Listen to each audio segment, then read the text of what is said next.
Hello everyone, welcome back to my YouTube channel. Hope you guys are doing well. तो आज हम discuss करेंगे Indian geography से related most important MCQs जो कि आपके प्रीवियस एग्जाम में पूछे गए हैं और आपके आने वाले एग्जाम्स में भी पूछे जा सकते हैं। तो इन क्वेश्चंस को हम डिटेल में डिस्कस करेंगे। तो आपको सिंपली क्या करना है, आपको खुद को चेक करना है कि आपके इन क्वेश्चंस में से कितने क्वेश्चंस सही होंगे व कितने गलत होंगे। तो वीडियो को शुरू करने से पहले वीडियो को लाइक ज़रूर करें। अगर आप पहली बार हमारे चैनल पर विजिट कर रहे हो तो ज़रूर से हमारे चैनल लेट्स प्रिपेयर को सब्सक्राइब करें, साथ में बेल आइकन को ज़रूर दबाएं। तो चलिए इसी के साथ वीडियो को शुरू करते हैं। बात करें हमारे क्वेश्चन नंबर 128 की। The tropic of cancer does not pass through. तो कर्क रेखा कहाँ से नहीं गुजरती है?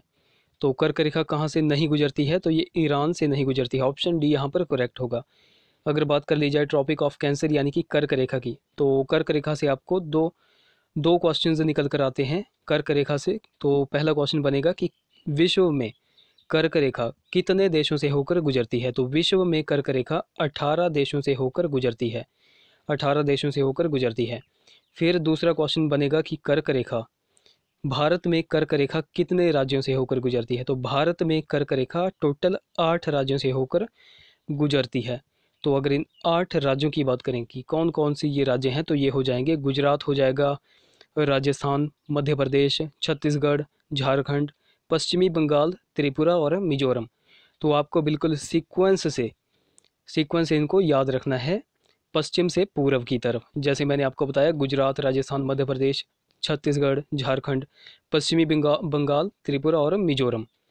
तो बात करें हमारे अगले क्वेश्चन की। Question number 129। The most abundant metal in the earth crust is. तो पृथ्वी की ऊपरी सतह में प्रचुर मात्रा में मिलने वाली धातु कौन सी है? तो ये हो जाएगी एल्यूमिनियम। ऑप्शन डी यहाँ पर करेक्ट होगा। एल्यूमिनियम से जो है वो एक क्वेश्चन निकल कर आता है। तो पहला क्वेश्चन निकल कर आएगा, एल्यूमिनियम जो है वो सबसे ज़्यादा कहाँ पर पाया जाता है, यानी कि एल्यूमिनियम का सबसे ज़्यादा उत्पादक करने वाला देश कौन सा है? तो ये हो जाएगा सबसे फर्स्ट चीन। चीन जो है वो इसका उत्पादन सबसे ज़्यादा करता है। चीन के बाद जो है वो रूस सबसे ज़्यादा, रूस के बाद जो है वो कनाडा।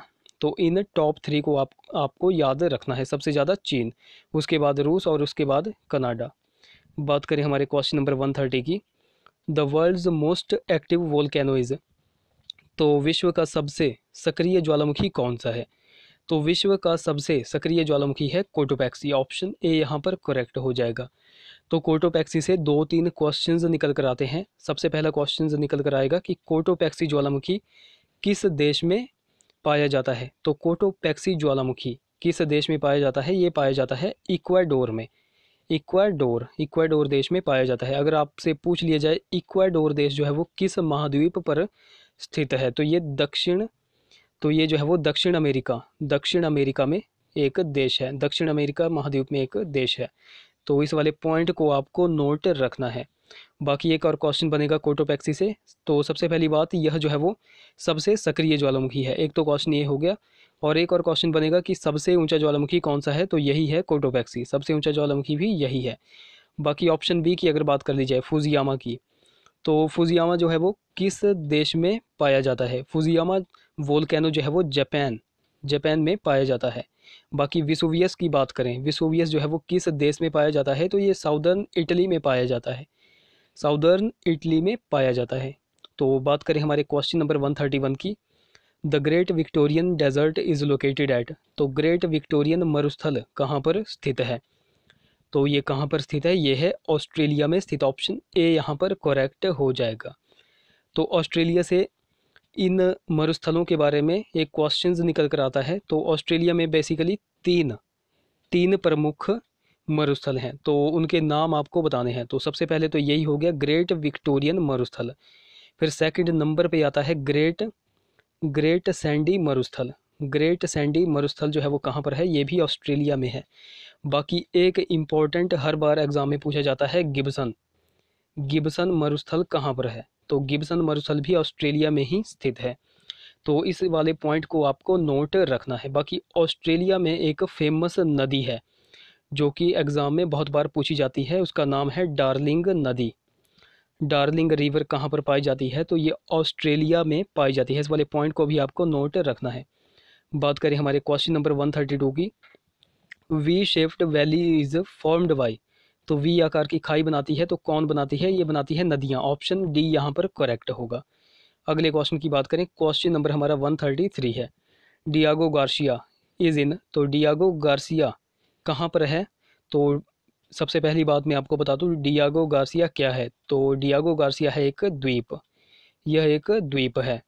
और ये द्वीप कहाँ पर है, तो ये है, आप इंडिया का मैप देखना, उसमें श्रीलंका के थोड़े से नीचे की तरफ जाना, थोड़े से नीचे की तरफ जाना, वहाँ पर आपको डियागो गार्सिया दिखाई देगा। डियागो गार्सिया के साथ में यूके लिखा होगा, तो आप एटलस में जाकर के देख लेना, वर्ल्ड एटलस में। तो डियागो गार्सिया जो है वो क्या है, एक द्वीप है और किस महासागर में स्थित है, तो ये है हिंद महासागर में स्थित। ऑप्शन सी यहाँ पर करेक्ट हो जाएगा। तो डियागो गार्सिया की अगर बात करें तो डियागो गार्सिया पर ऑफिशियली जो है वो यूके यानी कि ब्रिटेन का अधिकार है, ब्रिटेन का अधिकार है। बट यहाँ पर यूके और यूएसए इन दोनों की जो है वो फौज का सैन्य अड्डा है, इन दोनों की फौज का सैन्य अड्डा है। तो इस वाले पॉइंट को आपको नोट रखना है। अगले क्वेश्चन की बात करें, क्वेश्चन नंबर हमारा 134 है। The world's highest waterfall is in, तो विश्व का सबसे ऊंचा जलप्रपात कौन सा है। तो विश्व का सबसे ऊंचा जलप्रपात कौन सा है या कहाँ पर है, तो यह है वेनेजुएला में, वेनेजुएला में। ऑप्शन ए यहाँ पर करेक्ट होगा। तो अगर आपसे पूछ लिया जाता कि सबसे ऊंचा जलप्रपात कौन सा है, ये तो आपने बता दिया कि किस देश में है, ये वेनेजुएला देश में है। तो अगर आपसे पूछ लिया जाता कि कौन सा है विश्व का सबसे ऊंचा जलप्रपात कौन सा है, तो ये है एंजल जलप्रपात, एंजल जलप्रपात। इसकी हाइट की अगर बात करें तो 979 मीटर जो है वो इसकी हाइट है। बाकी वेनेजुएला की बात करें तो आपने करंट अफेयर्स में देखा ही होगा, वेनेजुएला जो है वो पिछले कुछ सालों से बहुत आर्थिक संकट से जो है वो जूझ रहा है वेनेजुएला। बात करें हमारे क्वेश्चन नंबर 135 की, क्वेश्चन नंबर हमारा 135 है। Most of the weather phenomena take place in, तो अधिकांश मौसमीय घटनाएं कहाँ पर होती हैं, तो ये कहाँ पर होती है, आपसे पूछा गया है किस लेयर में होती है। तो वायुमंडल यानी कि एटमॉस्फेयर के किस लेयर में होती है। तो सबसे पहली बात आपको मैं बता दूं, टोटल जो है वो एटमॉस्फेयर में 5 लेयर होती हैं, 5 लेयर होती हैं। कौन कौन सी होती है, यहाँ पर आप देख सकते हो, ये हो गई अर्थ, उसके ऊपर आ जाती है यहाँ पर ट्रोपोस्फेयर, ट्रोपोस्फेयर यानी कि क्षोभ मंडल, उसके ऊपर आ जाती है स्ट्रेटोस्फेयर, स्ट्रेटोस्फेयर यानी कि समताप मंडल, उसके ऊपर आ जाती है मेसोस्फेयर, मेसोस्फेयर यानी कि मध्यमंडल, उसके ऊपर आ जाती है थर्मोस्फेयर या फिर आयनोस्फेयर यानी कि आयन मंडल, और उसके ऊपर आ जाती है एक्सोस्फेयर, एक्सोस्फेयर यानी कि बाह्य मंडल। तो आपसे क्वेश्चन पूछा गया है मौसमीय घटनाएं कहाँ पर होती हैं, तो ये सबसे फर्स्ट वाली में होती है यानी कि ट्रोपोस्फेयर में होती हैं, ट्रोपोस्फेयर यानी कि क्षोभ मंडल में होती हैं। तो ऑप्शन यहाँ पर डी करेक्ट हो जाएगा। अगले क्वेश्चन की बात करें, क्वेश्चन नंबर हमारा 136 है। On the clear winter night earth is cold by, तो सर्दी की साफ रात्रि को पृथ्वी किस घटना के कारण ठंडी होती है, तो ये होती है रेडिएशन के कारण। ऑप्शन बी यहाँ पर करेक्ट होगा, विकिरण के कारण। बात करें हमारे क्वेश्चन नंबर 137 की। The trade winds are strongest during, तो व्यापारी हवा सबसे शक्तिशाली गर्मी के दौरान होती है। ऑप्शन बी यहाँ पर करेक्ट होगा, गर्मी के दौरान जो है वो व्यापारी हवा सबसे शक्तिशाली होती है। बात करें हमारे क्वेश्चन नंबर 138 की। साइड राइट किसका अयस्क है, तो साइड राइट किसका अयस्क है, siderite is an ore of, तो ये है लौह, लौह का अयस्क। ऑप्शन डी यहाँ पर करेक्ट होगा। तो लौह का अयस्क है साइड राइट। लौह से जो है वो एक क्वेश्चन निकल कर आता है कि विश्व में लौह अयस्क का सबसे ज़्यादा उत्पादन कौन करता है, तो विश्व में लौह अयस्क का सबसे ज़्यादा उत्पादन करता है चाइना, तो ये करता है चाइना। बाकी जैसे आपसे पूछ लिया गया है कि साइड राइट किसका अयस्क है, तो यह है लौह का, वैसे ही आपसे पूछ लिया जाएगा बॉक्साइट, बॉक्साइट जो है वो किसका अयस्क है, बॉक्साइट किसका अयस्क है, तो यह है एल्यूमिनियम का, एल्यूमिनियम का। तो इस वाले पॉइंट को भी आपको नोट रखना है। अगले क्वेश्चन की बात करें, question number 139। The highest grade and best quality coal is, तो सबसे ऊंचे स्तर और अच्छी गुणवत्ता का कोयला कौन सा है।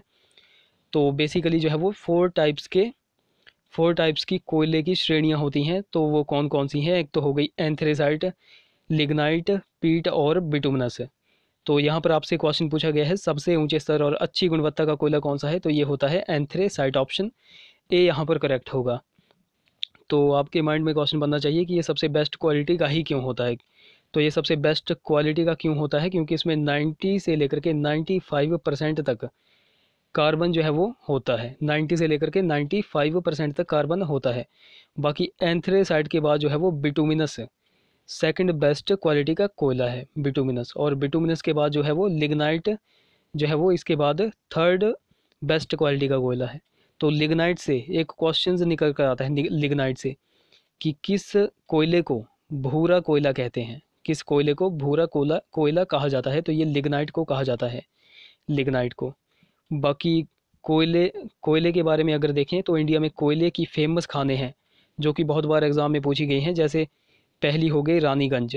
रानीगंज कोयला क्षेत्र कहाँ पर है, तो ये है पश्चिमी बंगाल में। जैसे हो गई एक और इम्पॉर्टेंट हो गई झरिया। झरिया कोयला क्षेत्र कहाँ पर है, तो ये है झारखंड में। फिर एक अभी पिछले ही एग्ज़ाम में पूछा गया था तलचर। तलचर कोयला क्षेत्र कहाँ पर है, तो ये है उड़ीसा में। तो इन पॉइंट्स को आपको नोट रखना है। बाकी विश्व में कोयले का सबसे ज़्यादा उत्पादन कौन करता है, तो विश्व में कोयले का सबसे ज़्यादा उत्पादन करता है चाइना। ये करता है चीन, यानी कि चाइना। तो इन पॉइंट्स को आपको नोट रखना है। अगले क्वेश्चन की बात करें, question number 140। India is the world's largest producer of, तो भारत विश्व का किस चीज़ का सबसे बड़ा उत्पादक है। तो बेसिकली ये क्वेश्चन जो है वो 2-3 साल पुराना है। तो उस समय जो है वो इसका राइट ऑप्शन था ज्वार। बट अब अगर बात कर ली जाए ज्वार की, तो ज्वार जो है वो मतलब भारत जो है वो विश्व का सबसे बड़ा उत्पादक जो है वो ज्वार अब नहीं रहा है। ज्वार का सबसे ज़्यादा उत्पादक करने वाला देश कौन है अब, तो अब जो है वो नाइजीरिया है। नाइजीरिया जो है वो विश्व में सर्वाधिक ज्वार उत्पादक करने वाला देश है। नाइजीरिया के बाद जो है वो यूएसए है, और यूएसए के बाद जो है वो इंडिया है। तो इंडिया अब थर्ड नंबर पे चला गया है। तो इस वाले पॉइंट को आपको नोट रखना है। बाकी इंडिया जो है वो कुछ चीज़ों में जो है वो सबसे बड़ा उत्पादक देश है। तो वो कौन कौन सी है, तो वो जैसे हो जाएगी दाल में सबसे बड़ा उत्पादक है, केले के उत्पादन में सबसे ज़्यादा उत्पादक है, फिर अनार, आम, पपीता और आंवला। तो इन वाले पॉइंट्स को आपको नोट रखना है। अगले क्वेश्चन की बात करें, क्वेश्चन नंबर हमारा 141 है। सॉरी, क्वेश्चन नंबर हमारा 140 है। 140 हमने डिस्कस कर लिया, 141 है। नाथुला पास इज़ इन, तो नाथुला दर्रा कहाँ पर है, तो नाथुला दर्रा है सिक्किम में। ऑप्शन ए यहाँ पर करेक्ट होगा। सिक्किम में जो है वो नाथुला दर्रा है। तो सिक्किम में बेसिकली 2 दर्रे पाए जाते हैं जो कि बहुत फेमस हैं और एग्ज़ाम में बहुत बार पूछे जाते हैं। एक तो यही हो गया नाथुला दर्रा, और दूसरा हो जाएगा जलेपला दर्रा। जलेपला दर्रा भी सिक्किम में है। बाकी अगर आपसे पूछ लिया जाए अरुणाचल प्रदेश का एक फेमस दर्रा, तो अरुणाचल प्रदेश में एक फेमस दर्रा है लिखा पानी दर्रा, जो कि म्यांमार की सीमा से लगता है। लिखा पानी दर्रा बहुत बार एग्ज़ाम में ये पूछा जाता है। और अगर उत्तराखंड की बात करें, उत्तराखंड से एक दर्रा जो है वो हर एग्ज़ाम में पूछा जाता है, लिपुलेख दर्रा। तो लिपुलेख दर्रा भी कहाँ पर है, तो ये है उत्तराखंड में। बाकी जम्मू कश्मीर की बात करें तो जम्मू कश्मीर में काराकोरम दर्रा और जोजिला दर्रा पाया जाता है। बाकी हमारे हिमाचल प्रदेश की बात करें तो हिमाचल प्रदेश में बारालाचा दर्रा हो गया, फिर उसके बाद शिपकिला दर्रा, फिर एक और आता है रोहतांग दर्रा। तो इनको भी आपको नोट रखना है। ये जो है वो हिमाचल के हैं। तो गाइज़ यहाँ पर हमने इंडियन जियोग्राफी यानी कि सारे क्वेश्चंस यहाँ पर डिस्कस किए।